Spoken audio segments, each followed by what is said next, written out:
Potret Natalie Holzer terbaru usai mantap cerai dari Sule disorot. Ibu Azam siap jadi janda. Natalie Holzer belakangan ini tak hentinya jadi sorotan publik. Hal tersebut lantaran rumah tangga yang belum genap 2 tahun dengan Sule kini di ujung tanduk perceraian.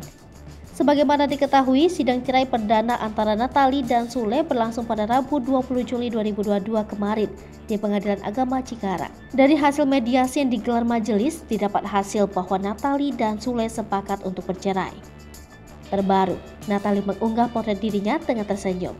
Dalam potret tersebut, tampak Natalie mengenakan baju berwarna kuning dan dibaluti hijab putih yang terlihat begitu anggun. Tak hanya itu, dalam potret tersebut juga Natalie menuliskan keterangan, "Pagiku cerah, matahari bersinar." Dalam unggahan tersebut sontak saja dibanjiri beragam komentar warganet yang beri dukungan pada Natalie.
Hai pemirsa Sri Popo TV, jangan lupa komen, like, dan subscribe, serta tonton terus berita-berita terupdate lainnya ya.